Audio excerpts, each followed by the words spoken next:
بسم اللہ الرحمن الرحیم۔ ہم آج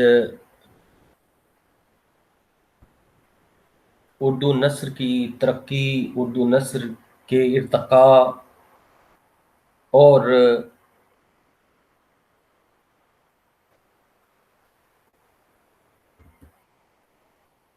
اردو نثر میں جو کلاسیکی عہد کے بعد دوسرا عہد شروع ہوتا ہے جس میں لکھنے کا آغاز ہوا، ظاہر ہے کہ روایت کے ساتھ ہی سارا سلسلہ آگے بڑھتا ہے۔ ہم اپنی روایت کو بالکل ایسے ہی لیتے ہیں جیسے گاڑی سفر آگے کی طرف کر رہی ہوتی ہے اور بیک مرر سے ہم جو ہے وہ پیچھے دیکھ رہے ہوتے ہیں۔ تو جو کلاسیکی دور ہوتا ہے، کسی بھی زبان کے آغاز کا زمانہ ہوتا ہے، وہ بالکل آپ دیکھتے ہیں آگے کی طرف سفر کرنے کے لیے۔ تو دیکھیے، سر سید کی اصطلاحی تحریک کا رد عمل بھی ہوا۔ سر سید حالی، نذیر احمد اور شبلی نعمانی کی سادہ و سلیس نثر کے رد عمل میں ایک بار پھر سے رنگین اور رومانی نثر لکھی جانے لگی۔ یعنی سر سید کا بنیادی ادعا یہ تھا، منشا یہ تھا، مقصد یہ تھا کہ سلیس زبان میں سلاست کے ساتھ نثر لکھی جائے۔ بنیادی ادعا یہ تھا کہ میسج کنوے ہونا چاہیے، اور ظاہر ہے کہ وہ کلونیل پیریڈ تھا جب سر سید غیر منقسم ہندوستان کے مسلمانوں کی تربیت کر رہے تھے، اور ظاہر ہے کہ یہ تربیت تعلیمی حوالے سے بھی ہے، سماجی حوالے سے بھی ہے، ثقافتی حوالے سے بھی ہے، سائنسی حوالے سے بھی ہے۔ سر سید ایک ایسی شخصیت تھے جنہیں ہم یہ کہہ سکتے ہیں کہ وہ کثیر الجہت پہلوؤں سے زندگی کو نہ صرف دیکھ رہے تھے بلکہ مسلم قوم کو خاص طور سے اس طرف لے کر آنا چاہتے تھے کہ مسلمان ظاہر ہے کہ کلونیل پیریڈ میں اگر اپنی روایت کے ساتھ جڑے رہے، کنونشنل فکر کے ساتھ جڑے رہے، کنونشنل تھاٹس کے ساتھ جڑے رہے، تو مسلمان بہت پیچھے رہ جائیں گے۔ سر سید مسلح قوم تھے، سر سید کو معلوم تھا کہ زندگی کو اب کس ڈگر پر چلنا ہے۔ ظاہر ہے کہ وہ غیر منقسم ہندوستان کے مسلمانوں کو آگے کی طرف لے کر جانا چاہتے تھے، تو اس وقت میسج بنیادی چیز تھا، پیغام بنیادی چیز تھا۔ ان کی تحریک اصلاحی تحریک تھی۔ ان کے رفقائے کار میں، سر سید کے رفقائے کار میں مولانا الطاف حسین حالی تھے، ڈپٹی نذیر احمد تھے، شبلی نعمانی تھے۔ اس دور میں سلیس نثر جو ہے لکھنے کا ایک رجحان سامنے آیا۔ تو اس کے بعد کے دور میں کیا ہوتا ہے کہ سلیس نثر کے رد عمل کے طور پر رنگین اور رومانی نثر لکھے جانے لگی، جس میں امیجینیشن کا تڑکا لگایا جاتا تھا۔ 20ویں صدی کی ابتدا میں ایسے ادیب ابھرنے لگے جو ادب کی مقصدیت کے منکر تھے۔ یعنی سر سید کی تحریک ایک طرف تو اصلاحی تحریک تھی، تو دوسری طرف اس تحریک کا بنیادی ادعا جو ہے وہ مقصدیت تھا، قوم کو کچھ سکھانا تھا، قوم کو موٹیویٹ کرنا تھا۔ اب جب 20ویں صدی کی ابتدا میں ہم نثر لکھنے والوں کی طرف رجوع کرتے ہیں تو ہمیں پتہ چلتا ہے کہ یہ مقصدیت سے باغی ہے۔ وہ ادب برائے ادب اور فن برائے فن کے نظریے کے ماننے والے تھے، اور ان کے نزدیک ادب کا مقصد محض لطف و انبساط اور تفریح و تلذذ تھا۔ یعنی ادب جو ہے اس کا کام مقصدیت نہیں ہے، ادب کا کام وہ نہیں ہے جو سر سید دور میں لوگوں کی اصلاح کرنا تھا۔ یعنی کسی پرپس کے تحت جو ہے وہ اب نہیں لکھا گیا، بلکہ جو ہے وہ یہاں یہ طے کر لیا گیا کہ ادب جو ہے وہ سرشاری کا ایک ذریعہ ہے، ادب جو ہے وہ لوگوں کے لیے لطف و انبساط کا ذریعہ ہے، अदब लोगों के लिए एंटरटेनमेंट का सोर्स है, सोर्स ऑफ एंटरटेनमेंट है, लिटरेचर को सोर्स ऑफ एंटरटेनमेंट जो है वो माना गया। वो अदब और शायरी को अपने रूमानी और जमालियाती एहसासात और जज्बात के इजहार का वसीला समझते थे। अपनी तहरीरों को उन्होंने सिन्फ़े लतीफ़ के हुस्न और जमाल की तारीफ और तौसीफ और उसके इश्क में अपने दिल की कैफियत रकम करने के लिए वक्फ कर दिया। ये फिल असल 20वीं सदी के अदीब हैं, 20वीं सदी के प्रोज राइटर्स हैं, नस्र लिखने वाले हैं। वो अपनी नस्र में लज्जत और लताफत पैदा करने के लिए जा बजा शायराना अंदाज़े बयान इख्तियार करते हैं। वो अपने तखय्युल की, अपने इमेजिनेशन की दिलकशी से, रंगामेजी से अपनी तहरीर को रंगीन और जाजिब बना देते हैं। उनकी जमालियात का तसव्वुर महदूद और उनकी रुमानियत तख्लीकी और इनकलाबी नहीं, फरारी है। उनकी तहरीर में ख्याल के मुकाबले में कहीं ज्यादा अल्फाज इस्तेमाल किए गए हैं, यानी जिसे हम कहते हैं इकोनॉमी ऑफ वर्ड्स। कम लफ्जों में आपका मैसेज जो है वो फोर्सफुल होना चाहिए, आपका पैगाम जो है वो कम लफ्जों में जो है वो कन्वे होना चाहिए, उसकी तरसील होनी चाहिए, उसका इबलाग होना चाहिए, वो कम्युनिकेट करे। लेकिन यहाँ क्या है, यहाँ जो है वो ख्याल के मुकाबले में अल्फाज का कसरत से ज्यादा इस्तेमाल किया गया। उसने तहरीर की जाज़बियत पर इस कदर तवज्जो की गई कि ख्याल की हैसियत सानवी होकर रह गई। अब जो है वो ख्याल पर जोर नहीं था बल्कि इमेजिनेशन पर जोर था, और इमेजिनेशन को जो है वो मुरस्सा और मुसज्जा और मुकफ़ा अल्फाज की सूरत में बयान करने का एक बार फिर से जो है वो उसलूब इख्तियार किया गया। अदब लतीफ़ के लिखने वाले लताफत और जमालियात के नाम पर उरियानी की हुदूद में भी दाखिल हो जाते हैं, यानी एक लताफत वाला अदब लिखना है और जमालियात के नाम पर, रोमांटिसिज्म के नाम पर इस दौर के नस्र लिखने वाले बाज़ औक़ात उरियानी की हुदूद में भी दाखिल हो जाते हैं। इनकी नस्र में कदीम मुकफ़ा और मुसज्जा अंदाज तो उस तरह से नहीं मिलता जिस तरह से हमें फसाने अजाइब में मिलता है, लेकिन इसमें इस्तारों, तशबीहों और रियायत लफ्ज़ी का खास एहतिमाम नजर आता है, और इन सब पर मुस्तज़ाद तख़य्युल की रंग आमेज़ी और लफ्ज़ों का शायराना इस्तेमाल है। यानी पोइटिक अंदाज से अल्फाज का इस्तेमाल करने का तरीक़ेकार हमें यहाँ देखने को मिलता है। यहाँ इमेजिनेशन पर ज्यादा जोर जो है वो हमें मिलता है। यहाँ जो है वो ख्याल की हैसियत जो है वो सानवी नजर आती है, और अल्फाज को कहीं ज्यादा जो है कसरत के साथ जो है वो बढ़ता गया, यानी अल्फाज ज्यादा बढ़ते गए और ख्याल को जो है पीछे रख दिया गया कि आपके जो कॉन्सेप्ट्स हैं, आपके जो आइडियाज हैं, आइडियाज पीछे रह गए, जबकि अल्फाज का जो है वो कसरत के साथ इस्तेमाल किया जाने लगा। अब हम इस सिलसिले में देखते हैं सज्जाद हैदर यिल्दिरिम, उर्दू के नामवर रोमानवी शॉर्ट स्टोरी राइटर, रोमानवी कहानीकार, रोमांटिसिज्म की मूवमेंट की अगर आप यूरोप में बात करते हैं, ख़ास तौर से इंग्लिश में, तो उर्दू में अगर रोमानवी तर्ज का अफसाना लिखने वाले, रोमानवी तर्ज की कहानी लिखने वाले अगर किसी शॉर्ट स्टोरी राइटर का नाम लिया जाता है तो वो सज्जाद हैदर यिल्दिरिम है। सज्जाद हैदर यिल्दिरिम की नस्र बज़ाहिर सादा और रमा है, लेकिन लफ्ज़ों के इस्तेमाल में उन्होंने ख़ास एहतिमाम से काम लिया है।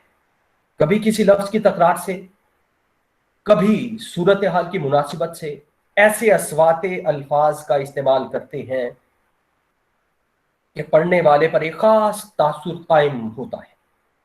वो रंग, आवाज, खुशबू और एहसासे लम्स को उभारने वाले लफ्जों का बतौर खास इस्तेमाल करते हैं। नादिर इस्तिआरों, खूबसूरत तरकीबों और लफ्जी मुनासिबात से भी सज्जाद हैदर यिल्दिरिम खूब काम लेते हैं। सज्जाद हैदर यिल्दिरिम की नस्र में जो रंगीनी, दिलकशी और चाशनी है وہ ادب لطیف کے دیگر نثر نگاروں کی طرح صنف لطیف کے ذکر کے سبب ہے۔ سجاد حیدر یلدرم اپنی شارٹ سٹوریز میں، اپنی کہانیوں میں بنیادی طور پر جس کو موضوع بناتے ہیں وہ صنف لطیف ہے۔ سجاد حیدر یلدرم کے یہاں نیاز فتح پوری کی طرح جنسیت و لذتیت تو نہیں ہے، پھر بھی ان کے افسانے صنف لطیف ہی کے گرد گھومتے ہیں۔ سجاد حیدر یلدرم کے یہاں عربیت کا وہ زور بھی نہیں ہے جو مثلا نیاز فتح پوری اور سجاد انصاری کے یہاں دیکھنے کو ملتا ہے۔ سجاد حیدر یلدرم کی زبان ان ادیبوں کے مقابلے میں نسبتاً آسان، سادہ اور سہل ہے جو ان کے عہد کے لکھنے والے ہیں۔ سجاد حیدر کی نثر میں، سجاد حیدر یلدرم کی نثر میں جو رنگینی ہے وہ حسن و عشق کی حکایت کے سبب ہے۔ یلدرم استاروں کا جال بچھائے بغیر اپنی نثر کو لطیف و رنگین بنا دیتے ہیں۔ وہ کسی لفظ یا چند الفاظ کو جملے میں ترتیب سے لاتے ہیں کہ ایک خاص تاثر ابھرتا ہے۔ تاثر کو ابھارنے کے لیے وہ بڑے انوکھے اور نادر قسم کے اسماء اور صفات کا استعمال کرتے ہیں۔ تاثر کو ابھارنا ان کا بنیادی مقصد ہے اور اس کے لیے وہ مختلف ٹولز کا استعمال کرتے ہیں، اور مختلف ٹول سے مراد ہے جو نثر میں ٹولز ہوتے ہیں، انہی ٹولز کی یہاں بات ہے۔ تاثر کو ابھارنے کے لیے سجاد حیدر یلدرم نادر، انوکھے اور طرح طرح کے اسماء اور صفات کا استعمال کرتے ہیں، یا کہیں صرف ایک لفظ یا ترکیب سے فقرے میں جان ڈال دیتے ہیں، یعنی ایک ایسی ترکیب استعمال کی، اس سے پورے فقرے میں جان ڈال دیتے ہیں۔ کہیں ایسا لفظ تلاش کر کے لکھتے ہیں جس کی اصوات اس کے معنی کا سراغ دیتی ہیں، جس کی اصوات اس کے معنی کا سراغ دیتی ہیں۔ یعنی آپ دیکھیے کہ ایک لفظ جو ہے وہ ایسا استعمال کر دیا، اس میں جو آواز کا زیرو بم ہے، آوازوں کا زیرو بم ہے، اس سے معنی کا سراغ ملتا ہے۔ چند مثالیں ملاحظہ کی جا سکتی ہیں۔ سجاد حیدر یلدرم کی کتاب خیالستان، صفحہ نمبر 42، کوٹ: ادھر سلسبیل قمر اس کے بدن پر پڑ رہی تھی، ادھر سلسبیل قمر اس کے بدن پر پڑ رہی تھی۔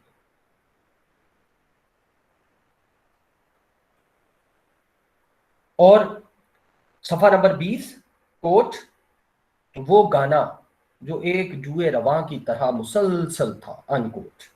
اور پھر اسی طرح خیالستان ہی سے یہ فقرہ دیکھا جا سکتا ہے: یہ سرسرے رنگ و سحاب آہستہ آہستہ سمندر کے کنارے آ کر رک گئی۔ اور پھر ہی سے صفحہ نمبر 51، کوٹ: اب ان دونوں میں اپنے آپ ایک بے تکلف، بے مراسم مگر اسرار رنگیز آمیزش نہانی پیدا ہو گئی، ان کوٹ۔ اور پھر ایک اور فقرہ دیکھتے ہیں، کوٹ: اور پھر ان سب عجیب چیزوں کو ایک لرزش حیات دینے والی موم بتی تھی، ان کوٹ۔ صفحہ نمبر 237، کتاب خیالستان، مصنف سجاد حیدر یلدرم۔ اور پھر ایک اور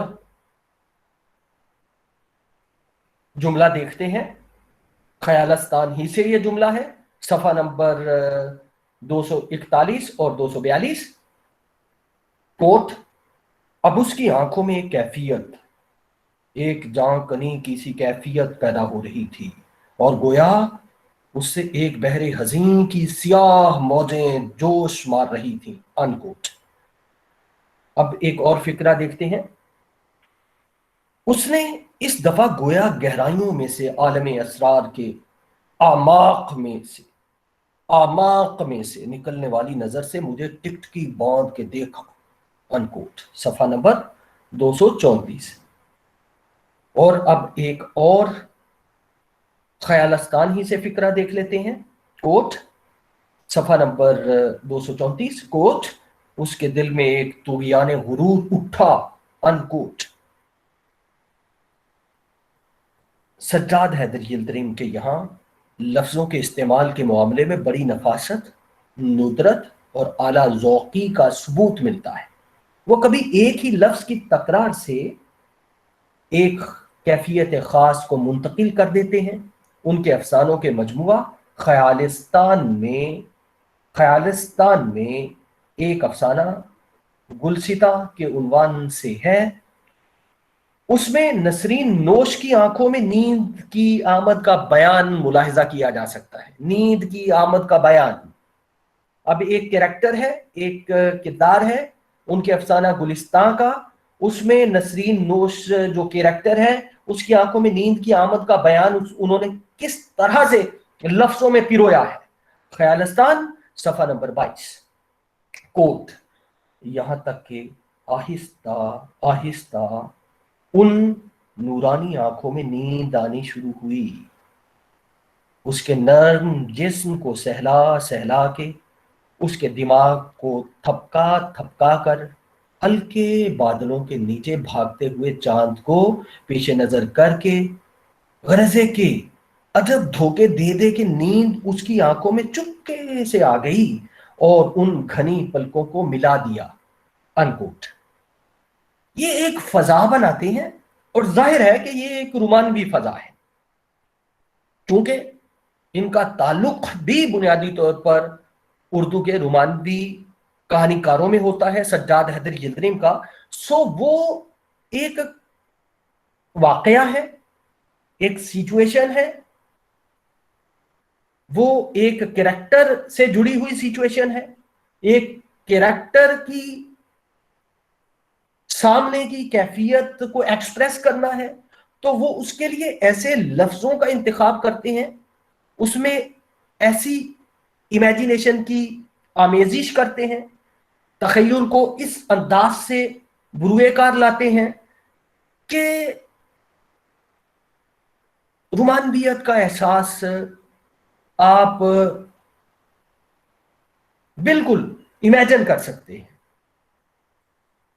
अब आप देखिए, सनत तजनीस के इस्तेमाल से भी सज्जाद हैदर यिल्दिरिम अपने जुमले को मौसर और मानी खेज बनाते हैं। अब सनत तजनीस क्या है? आप दो लफ्ज लेकर आते हैं और वो दो लफ्ज, उनका इमला सेम होता है, लेकिन एक जगह वो लफ्ज मानी, वही लफ्ज एक जगह और मानी दे रहा होता है और दूसरी जगह वो वही लफ्ज एक और मानी दे रहा होता है। बस इस ख्याल से हमने दिया बस इस ख्याल से हमने दिया बुझा तो दिया। अब यहां हमें यह पता चलता है, अब इस ख्याल से दिया हमने बुझा तो दिया, अब यहां यह पता चलता है कि एक जगह जगह दिया देना मस्दर से है, और एक जगह जो है दिया एक इस्म का काम दे रहा है, यानी वो दिया जो चराग के तौर पर रोशनी देता है। तो यहां दिया, दाल, ये और अलिफ, तीन हरूफ से मिलने वाला लफ्ज जो है वो एक जगह जो है वो देना मस्दर वाले मानी यानी दे रहा है, यानी फेल के तौर पर आ रहा है, और एक जगह जो है वो इस्म के तौर पर आ रहा है। इसे कहते हैं सनत तजनीस। इमला एक है, लफ्ज एक है, लेकिन एक जगह एक मानी दे रहा है तो दूसरी जगह जो है वो दूसरे मानी दे रहा है। अब आप देखिए, सनत तजनीस के इस्तेमाल से भी सज्जाद हैदर यिल्दिरिम अपने जुमले को मुअस्सर और मानी खेज बनाते हैं। एक मिसाल मुलाहिजा की जा सकती है। अहरमन अपने लंबे हाथों के लंबे नाखून बढ़ा बढ़ा के गाड़ गाड़ के सीना जुल्मत को फाड़ रहा है, अनकोट। ख्यालस्तान, सफा 242। अहरमन अपने लंबे हाथों के लंबे नाखून बढ़ा बढ़ा के गाड़ गाड़ के सीना जुल्मत को फाड़ रहा है, अनकोट। इस जुमले में लफ्जों की तकरार के अलावा अड़े की आवाज 3 बार और अड़े की सख्त और भद्दी आवाज 2 बार आई है, जिससे इसमें मुहाकाती रंग पैदा हो गया है। सज्जाद हैदर यिल्दिरिम के यहाँ बाज ऐसे खूबसूरत इस्तारों का इस्तेमाल मिलता है, बाज ऐसे दिलकश मेटाफर का इस्तेमाल मिलता है कि नस्र में जान सी पड़ जाती है। एक मिसाल सज्जाद हैदर यिल्दिरिम की किताब ख्यालस्तान से मुलाहिजा की जा सकती है। कोट, दवात और कलम, जिसने अब तक निहायत ईमानदारी से मेरी मदद की थी और मेरे पर्रा ख्याल को तेजी से कफसे कागज में बंद किया था, अनकोट। ख्यालस्तान सफा नंबर 80।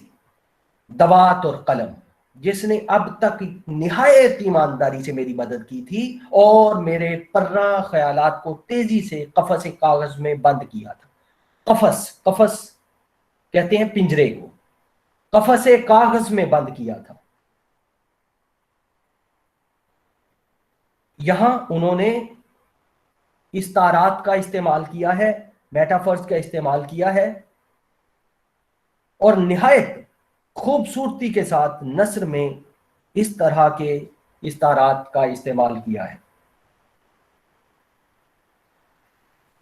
अब आप देख सकते हैं कि यहां ख्यालात को पर्रा कह के नस्र निगार ने उन्हें फुर से उड़ जाने वाली चिड़ियों से मुशाबे ठहराया है। पर्रा, पर्रा, पर। दवात और कलम, जिसने अब तक निहायत ईमानदारी से मेरी मदद की थी और मेरे पर्रा ख्यालात यानी उड़ने वाले ख्यालात को तेजी से कफस कागज में बंद किया था। कफस कहते हैं पिंजरे को, केज को, कफस कागज में बंद किया था। कलम और दवात ने क्या किया था? निहायत ईमानदारी से मेरी मदद की थी और मेरे उड़ने वाले ख्यालात को कागज पर मुंतकिल कर दिया था। यहां ख्यालात को पर्रा कह के नस्र निगार ने उन्हें फुर से उड़ जाने वाली चिड़ियों से मुमासिल ठहराया है और इसी मुनासिबत से कागज को कफस कहा है। अब यहां जो है वो कागज पर लफ्ज जो है वो उतर आते हैं, कलम से लिखे जाते हैं, सो कागज पर आकर जो है वो ऐसे ही लफ्ज जो हैं जो ख्याल में आए हुए, जो ख्याल आया था उसको लफ्जों की सूरत दे दी। सज्जाद हैदर यिल्दिरिम ने नवाब सर जफरुल्लाह खान रईस से भीकमपुर की छोटी साहिबजादी के इंतकाल पर एक नसरी मरसिया लिखा था। इससे पहले मरसिये लिखने की रिवायत देखने को मिलती है उर्दू में, लेकिन वो मरसिये मंजूम है। सज्जाद हैदर यिल्दिरिम ने नसरी मरसिया लिखा था, उसमें उन्होंने मरहुमा को अंदलीब खुश अलहां के लक़ब से याद किया है और इस लफ्ज की रियायत से और कई अल्फाज इबारत में आए हैं। ये उनकी किताब है हिकायात व एहतसासात। सज्जाद हैदर यिल्दिरिम की किताब हिकायत व एहतसासात के सफ़ा नंबर 230 पर ये इबारत मुलाहिजा की जा सकती है। कोट, वो अंदलीब खुश अलहां जिसके इरफा पाश नगमे इस वक्त कफस की तीलियों से निकल निकल के एक आलम को मसहूर कर रहे थे। वो अंदलीब खुश अलहां जिसके इरफा पाश नगमे उस वक्त कफस की तीलियों से निकल निकल के एक आलम को मसहूर कर रहे थे। मसहूर करना, किसी पर तिलिस्म तारी कर देना। अंदलीब कहते हैं, अंदलीब खुश अलहां वो अंदलीब जिसके नगमे बहुत मीठे हों, सुरीले हों। वो अंदलीब खुश अलहां जिसके इरफा पाश, इदराक को पाश करने वाले नगमे उस वक्त कफस की तीलियों से निकल निकल के एक आलम को मसहूर कर रहे थे, एक दुनिया पर तिलिस्म तारी कर रहे थे, एक दुनिया पर जादू तारी कर रहे थे। यकायक खामोश हो गई, यानी उसको मौत ने आकर उचक लिया। उसकी रूह कफसे उनसुरी से परवाज कर गई। नगमे फजा में मुतलातिम है, नगमे फजा में मुतलातिम है, जैसे मौजें समुद्र में ठाठे मारती हैं ऐसे नगमे फजा में मुतलातिम है, मगर अंदलीब हमेशा के लिए साकित। यानी सर नवाब सर जफरुल्लाह खां रईसे भीकमपुर की छोटी साहिबजादी वफात पा गई है, मगर वो अंदलीब यानी वो बुलबुल, वो चहचहाने वाली उनकी बेटी हमेशा के लिए साकित, यानी उस पर मौत तारी हो गई, खामोश हो गई। उस चंद गज नील गुण आसमान के सिवा जो उसके सहने खाना पर हसरत बार रहा, उसने फितरत की ज़ीबाइश आफरीदाए दस्ते इंसान की आराइश न देखी। उसने फितरत की ज़ीबाइश यानी नेचर की खूबसूरती नहीं देखी, आफरीदाए दस्ते इंसान की आराइश न देखी। आफताब जो दुनिया को जिंदगी और हरारत बख्शता है, कफस की तीलियों से लिपटे कपड़े से गुजर न सका, लेकिन खुद उसके कल्बे मुनव्वर ने एक शमा रोशन की जिसने उसे बाहर के नूर से बेनियाज कर दिया, शमे तखय्युल। अनकोट। इस मुख्तसर इबारत में बड़ी पुरकारी है। हसरत बार की तरकीब सज्जाद हैदर यिल्दिरिम के मखसूस रंग की आईनादारी करती है। आराइश और ज़ीबाइश से काफिये का आहंग रिवायती अंदाज में फिक्रों के आखिर में पैदा किया गया है। इसके अलावा कई अल्फाज मौजू की मुनासिबत से ऐसे आए हैं कि शेर मंसूर का लुत्फ पैदा हो गया है, ऐसे महसूस हो रहा है जैसे नस्र में शेर कहा गया है। इस इक्तिबास पर इस अंदाज से भी तबसरा किया जा सकता है। मौजू का ख्याल रखते हुए किस कदर मुनासिब अल्फाज इस्तेमाल किए गए हैं। मरहुमा खुश फिक्र शायरा थी, उन्हें अदलीब खुश अलहा कहा गया है। एक बोलने वाला परिंदा कहा गया है, एक बुलबुल कहा गया है, क्योंकि बुलबुल की नगमगी मशहूर है। पर्दा नशी थी, इसलिए रिहाइश गाह की चहार दीवारी को कफस की तीली कहा गया है। घर की चार दीवारी को कफस की तीली कहा गया है। अंदलीब की मुनासिबत से भी कफस का इस्तेमाल नागुजीर था। सज्जाद हैदर यिल्दिरिम कभी हम काफिया अल्फाज इस्तेमाल करके अपनी नस्र को खुश आहंग बना देते हैं, लेकिन इसका शौक उनको बहुत कम है। वो बहुत कम हम काफिया अल्फाज इस्तेमाल करते हैं। सिर्फ चंद मिसालें मुलाहिजा की जा सकती हैं। उनकी किताब ख्यालस्तान से सफ़ा नंबर 117, सफ़ा नंबर 118। कोट, तुम्हारी प्यारी प्यारी आंखों, तुम्हारे सियाह बालों, तुम्हारे सुर्ख गुलगूं रुखसारों से इश्तियाक और हसरत के साथ लाखों करोड़ों बोसे लेने की आरज़ू, इन्वर्टेड कॉमर्स में थी ये बात। अनकोट। तुम्हारी प्यारी प्यारी आंखों, तुम्हारे सियाह बालों, तुम्हारे सुर्ख गुलगूं रुखसारों से इश्तियाक और हसरत के साथ लाखों करोड़ों बोसे लेने की आरज़ू। इसमें उन्होंने एक तरह की रोमानवी फजा भी पैदा की है, रोमांटिसाइज किया है। अब एक और फिक्रा मुलाहिजा किया जा सकता है जो उनकी किताब ख्यालस्तान ही में से है, सफ़ा नंबर 217 है। कोट, ये एक शायर था, हिस्सन व फिक्रन शायर अगरचे लिसानन ना हो। अनकोट। यानी हिस्सी एतबार से, अपने एहसास के एतबार से, अपनी फिक्र के एतबार से ये एक शायर था। اور اگرچہ زبان کے اعتبار سے نہ بھی ہو، بہرحال وہ اپنے احساس کے اعتبار سے اور فکر کے اعتبار سے ایک شاعر تھا۔ اب ایک اور فقرہ دیکھا جا سکتا ہے، کوٹ: ایک آلہ حسن و جاذبیت، ایک مجسمہ شعر و نزاکت، سمند ناز پر سوار مجھے شکار کرنے کے لیے آ رہی ہے، انکوٹ۔ خیالستان صفحہ نمبر 133، 133۔ ایک آلہ حسن و جاذبیت، ایک مجسمہ شعر و نزاکت، سمند ناز پر سوار مجھے شکار کرنے کے لیے آ رہی ہے، انکوٹ۔ ایک اور فقرہ خیالستان ہی سے ملاحظہ کیا جا سکتا ہے، کوٹ: وہ مظہر شان کبریائی، منبع نور و روشنائی، یعنی عظمت و جلالت والا، شوقت و حشمت والا آفتاب ان کی نہیں سنے گا، انکوٹ۔ یہ خیالستان سے فقرہ ہے، سجاد حیدر یلدریم کی کتاب خیالستان، صفحہ نمبر 131۔ وہ مظہر شان کبریائی، منبع نور و روشنائی، یعنی عظمت و جلالت والا، شوق و حشمت والا آفتاب ان کی نہیں سنے گا، انکوٹ۔ سجاد حیدر یلدریم نے مناظر کی تصویر کشی میں جا بجا شاعرانہ انداز بیان اختیار کیا ہے۔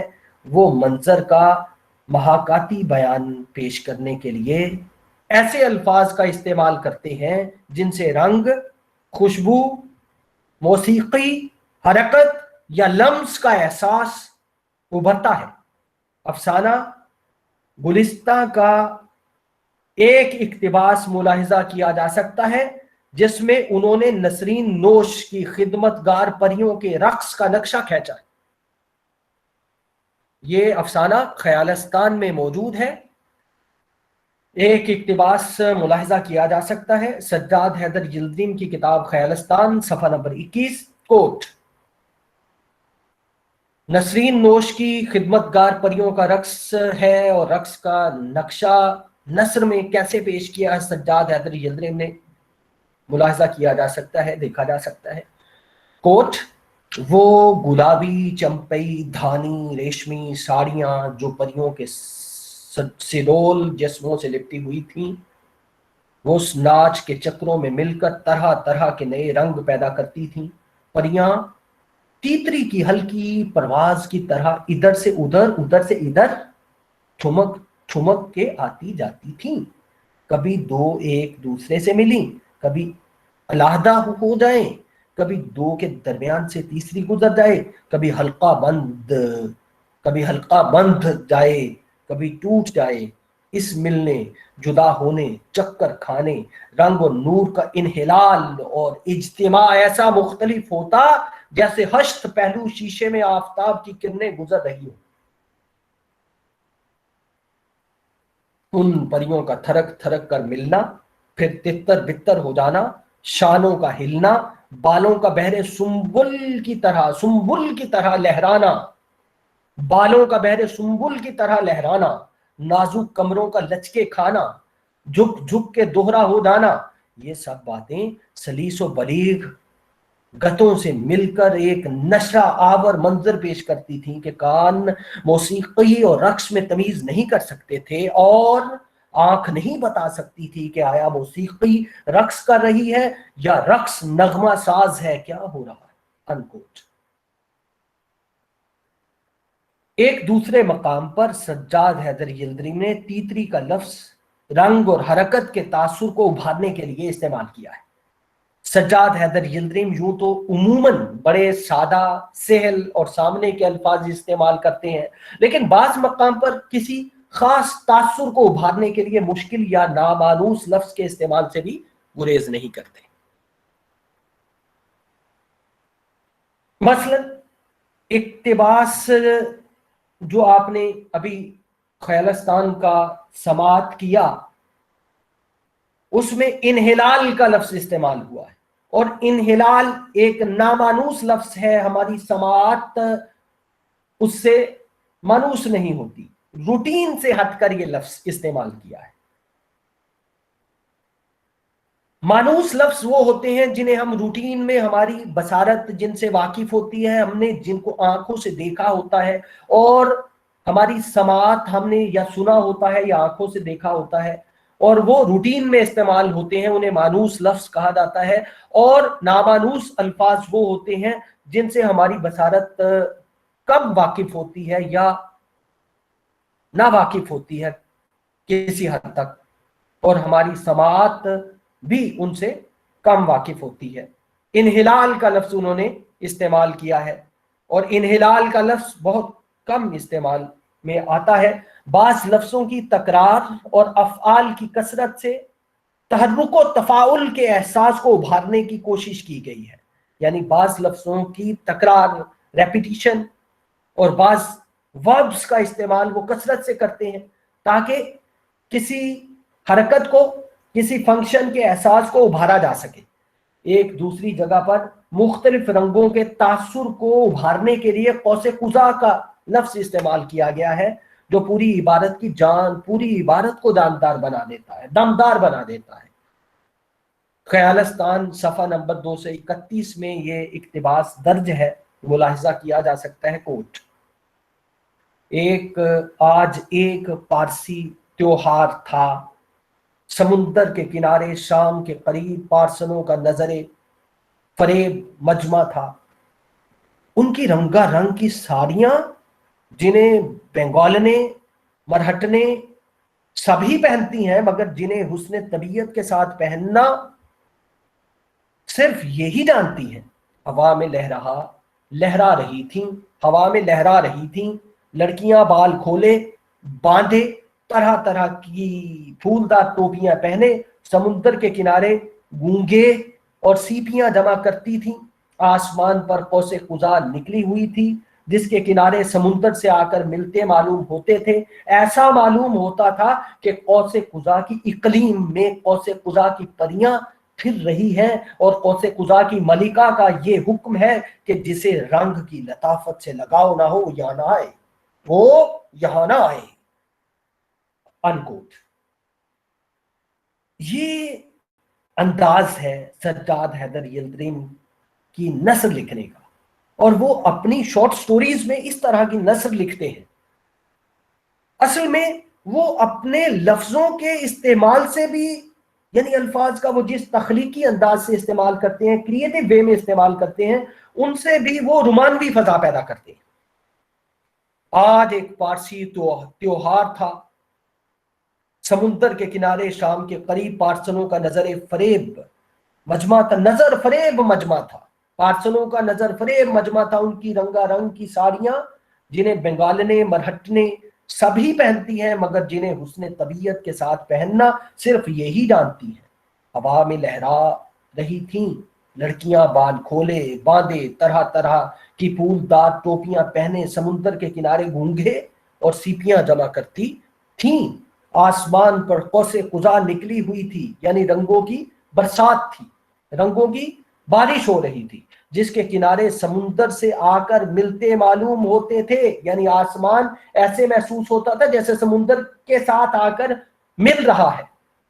ऐसा मालूम होता था कि कौसे कुजा की इकलीम, इकलीम कहते हैं सल्तनत को, हुकूमत को, ऐसा मालूम होता था कि कौसे कुजा की इकलीम में कौसे कुजा की परियां फिर रही हैं, और कौसे कुजा की मलिका का ये हुक्म है कि जिसे रंग से, लताफत से लगाव ना हो, वो यहां ना आए। यानी जिसे लतीफ पैकर अच्छे नहीं लगते, नरमो गुदाज पैकर अच्छे नहीं लगते, जिसे खूबसूरत रंग अच्छे नहीं लगते, मलिका ने कहा वो यहां ना आए।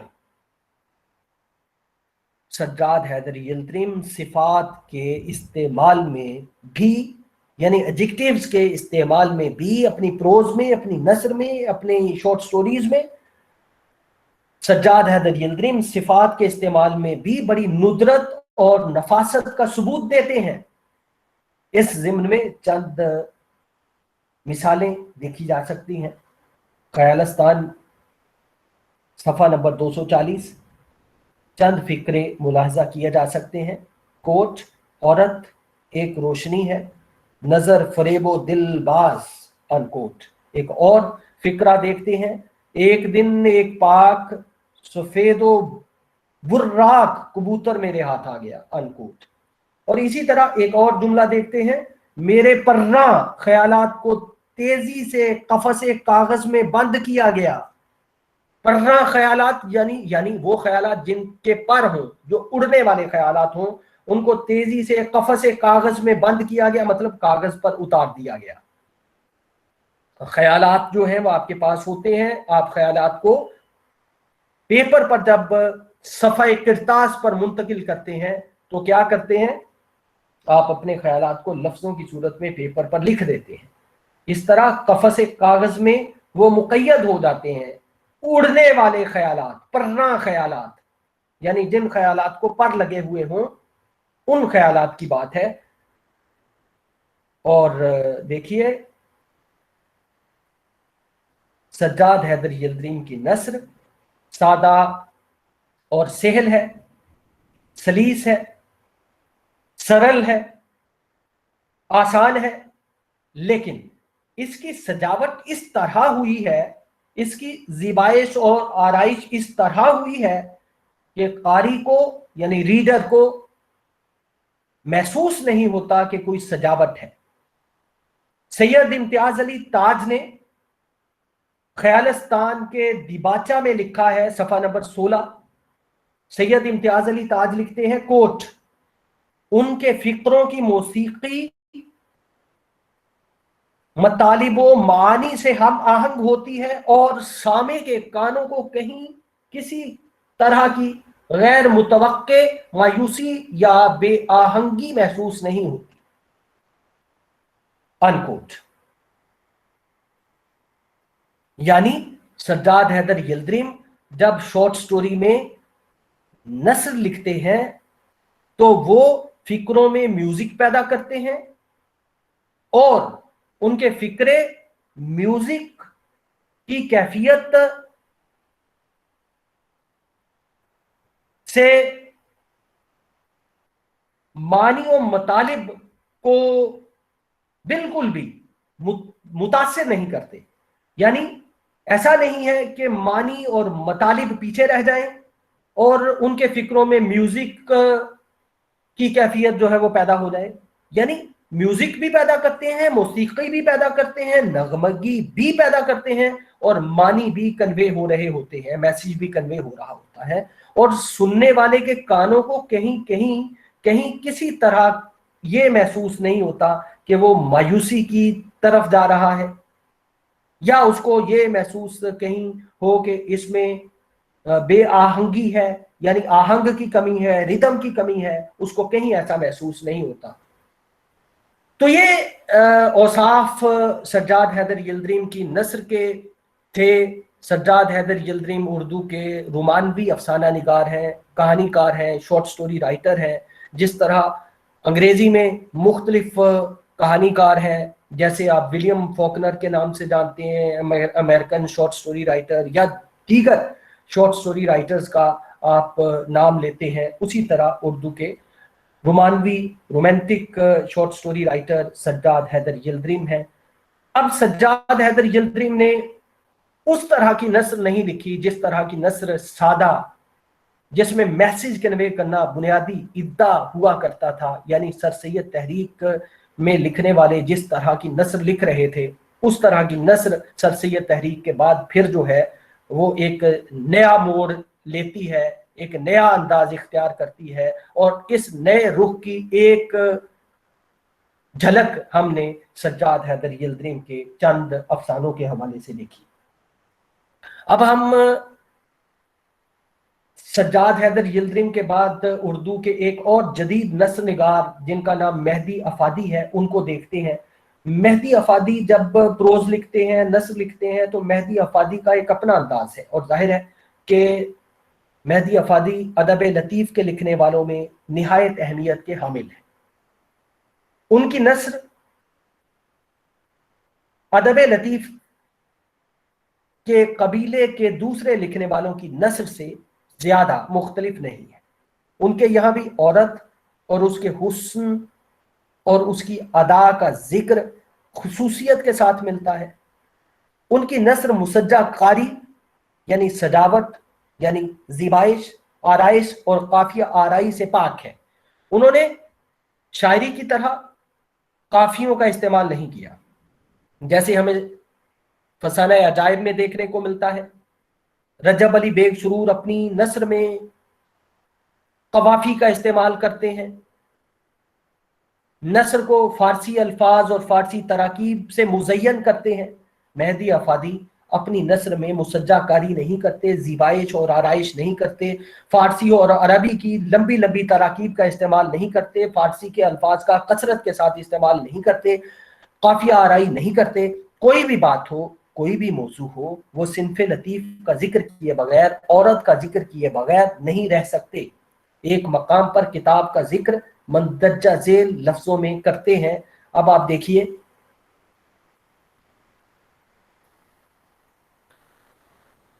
एक फिक्रा मुलाहिजा कीजिए।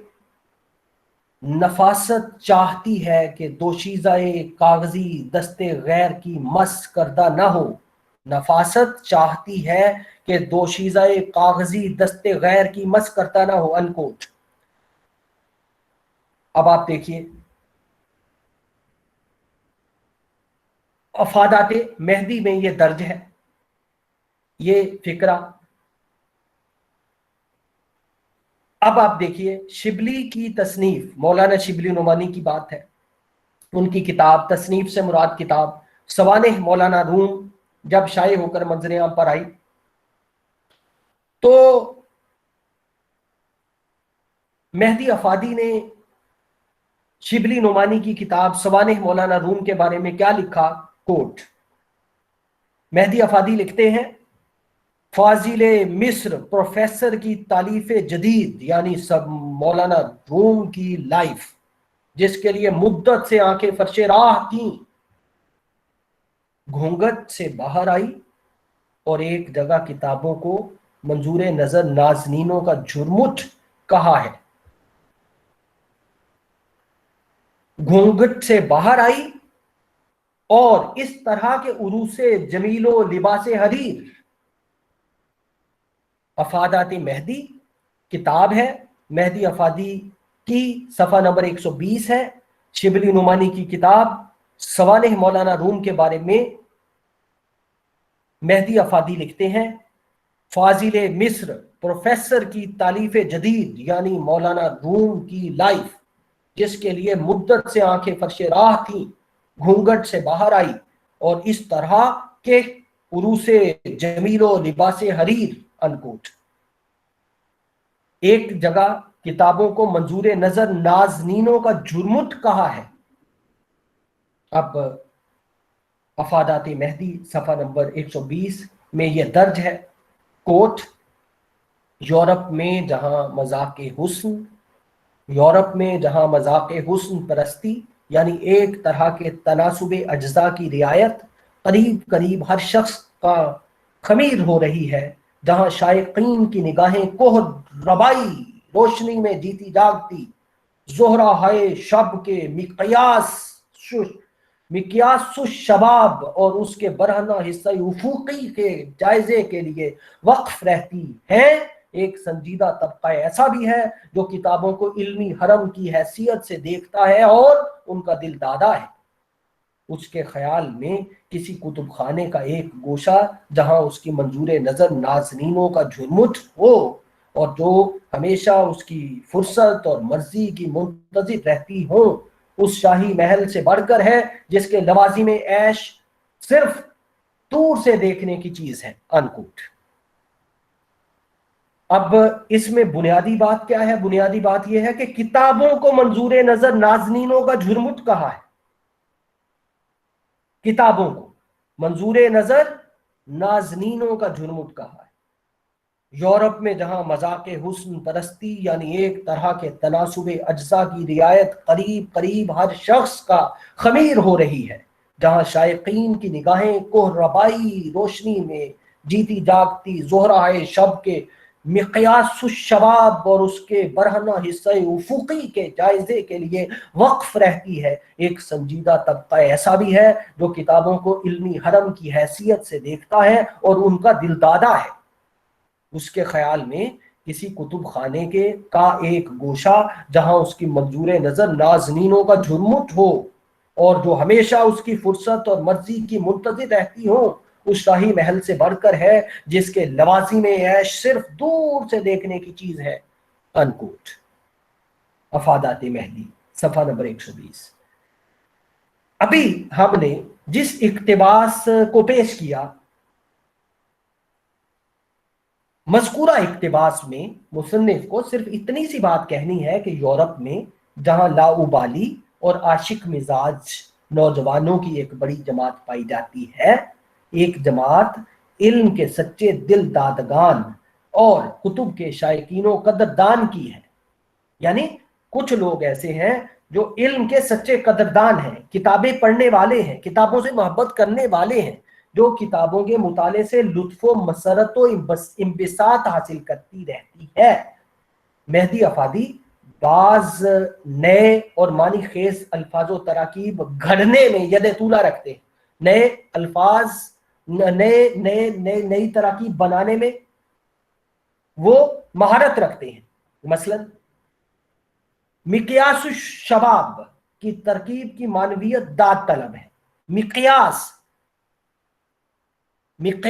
جسے آپ تھرمامیٹر کہتے ہیں، مقیاس الشباب، شباب جوانی، مقیاس جو ہے وہ، تو انہوں نے لفظ بنایا مقیاس الشباب کی ترکیب کی معنویت کی اگر ہم بات کریں تو اس ترکیب کی ہم داد دیے بغیر نہیں رہ سکتے مہدی افادی کو، کہ انہوں نے ایک نیا لفظ بنایا مقیاس الشباب، ایک نئی ترکیب بنائی۔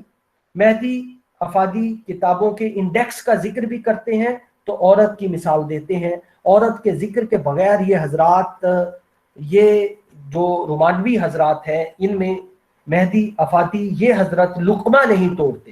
اقبال نے ایسے ہی ادیبوں اور شاعروں کے بارے میں کہا تھا، ہند کے شاعروں صورت گرو افسانہ نویس، ہند کے شاعروں صورت گرو افسانہ نویس، آہ بے چاروں کے اعصاب پہ عورت ہے سوار۔ یہ تو جملہ معترضہ تھا۔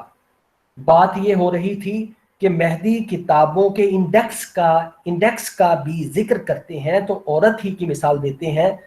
مہدی افادی کی کتاب افادات مہدی میں سے صفحہ نمبر 287 ایک اقتباس ملاحظہ کیا جا سکتا ہے جو افادات مہدی میں درج ہے۔ کوٹ: جس طرح ایک نازنین کا چہرہ مہرہ اور باریک آنچل کی شکنوں کا ناقابل بیان رکھ رکھاؤ دیکھتے ہی اس کے اعضائے متناسبہ کی خوش ترکیبی سمجھ میں آ جاتی ہے، یہی حال انڈیکس کا ہے کہ گوشوارہ پر بیک نظر سب کچھ دیکھ لیجئے۔ جس طرح ایک نازنی کا چہرہ مہرہ اور باریک آنچل کی شکنوں کا ناقابل بیان رکھ رکھاؤ دیکھتے ہی اس کے اعضائے متناسبہ کی خوش ترکیبی سمجھ میں آ جاتی ہے، یہی حال انڈیکس کا ہے کہ گوشوارے پر بیک نظر سب کچھ دیکھ لیجئے۔ یہاں افادات مہدی صفحہ نمبر 287 انکوٹ۔ مہدی افادی کے یہاں بعض مقامات پر کھل کھیلنے کا انداز بھی پایا جاتا ہے۔ ان کے یہاں عورت کے جسم اور جنس کے بیان سے لذتیت بھی پیدا ہو گئی ہے، اور وہ بقول رشید احمد صدیقی مرزا شوق کی مثنویوں سے جا ملے ہیں۔ اردو کے ایک شاعر ہیں، ان کا نام مرزا شوق ہے، اور جب ہم مہدی افادی کی نثر کو دیکھتے ہیں تو مہدی افادی بھی مرزا شوق کی مثنویوں کی طرح لذتیت کی طرف چلے جاتے ہیں، جس کی طرف علامہ اقبال نے بھی اپنے ایک شعر میں اشارہ کیا، ہند کے شاعروں صورت گرو افسانہ نویس، آہ بے چاروں کے اعصاب پہ عورت ہے سوار۔ مہدی افادی کے بارے میں رشید احمد صدیقی نے ایک جگہ لکھا ہے، مہدی افادی کے ہاں خیالات کی رعنائی اتنی نہیں ہے جتنی جذبات کی رنگینی۔ مہدی کے اعصاب پر اگر عورت سوار نہیں تو کچھ پیدل بھی نہیں ہے۔ افادی کہیں کہیں شوق کی مثنویوں سے جا ملے ہیں، اور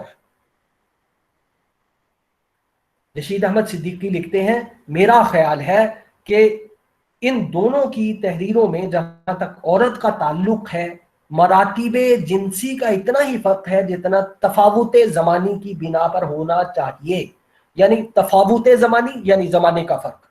مرزا شوق جو ہیں وہ پہلے کے ہیں اور مہدی افادی بعد کے ہیں۔ اگر مراتب سے مراد ہے مرتبہ، اگر دونوں کو ایک دوسرے کے عہد میں منتقل کر دینا ممکن ہوتا تو مہدی شوق بن جاتے اور شوق مہدی بن جاتے۔ یہ لکھا ہے رشید احمد صدیقی نے ایک جگہ مہدی افادی کے بارے میں۔ لیکن تمام کھلا انداز بیان کے باوجود مہدی افادی کی تحریر میں سطحیت اور چھچورا پن نہیں، یعنی کہیں بھی ایسا محسوس نہیں ہوتا کہ وہ غیر سنجیدہ ہے، سپرفیشل ہے، چھچورے بن گئے ہیں، ایسا کہیں بھی آپ کو محسوس نہیں ہوگا۔ وہ بہت ہی سنجیدگی کے ساتھ نثر لکھتے ہیں، وہ بعض اخلاقی ضابطوں کی حد قائم کر کے اپنی حسن پرستی اور عاشقی کو آلودگی سے بچانے کی کوشش کرتے ہیں، یعنی کہیں وہ چھچورے نہیں ہونا پسند کرتے، کہیں وہ سپرفیشل ہونا پسند نہیں کرتے، کہیں بھی ان کی نثر عورت کے ذکر سے رنگین ضرور ہو گئی ہے، اس میں بعض خوبصورت اور نئی ترکیبوں کے استعمال سے بھی ایک نفاست اور چاشنی پیدا ہو گئی ہے۔ مہدی کا اسلوب یعنی لکھنے کا اسٹائل ہر جگہ ایک جیسا ہے، وہ اپنے تنقیدی خیالات کے اظہار میں بھی تاثراتی انداز اختیار کرتے ہیں، یعنی ان کا انداز تاثراتی نوعیت کا حامل ہے۔ وہ اپنے جب تنقیدی مضامین لکھتے ہیں تو جب وہ اظہار کرتے ہیں تو ان کے اظہار میں بھی تاثراتی انداز کا احساس ہوتا ہے۔ اب آپ دیکھیے کہ مہدی افادی کے بارے میں رشید احمد صدیقی نے کہا کہ مرزا شوق ظاہر ہے اردو کے مثنوی نگار ہیں، شاعر ہیں، انہوں نے پہلے مثنویاں لکھی اور ان کے یہاں بھی جو ہے وہ تلذذ کا ایلیمنٹ موجود ہے۔